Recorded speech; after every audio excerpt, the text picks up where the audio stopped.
Latest technology machine அப்படின்னு சொல்லப்படக்கூடிய சில ப்ராடக்ட்ஸை பார்க்கும்போது காரி துப்பலாம் தோணும், இல்லை தலையில் அடிச்சுக்கலாம்னு தோணும். பின்னாடி இருக்கக்கூடிய ஒரு சில ப்ராடக்ட்ஸை சொல்லலாம். அதே இந்த மாதிரியான ஒரு ப்ராடக்ட்டை பார்க்கும்போது ஒரு வியப்பான ஒரு ப்ராடக்டாக இருக்குது.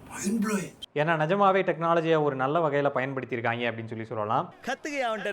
ஸோ இதுதான் இந்த ஸ்க்ரூ டிரைவரை மேக்னடைஸ் அண்ட் டிமேக்னடைஸ் பண்ணக்கூடிய ஒரு டிவைஸ். நான் ஒர்க் பண்ணும்போது இந்த ப்ராடக்ட்லாம் இருந்ததுன்னா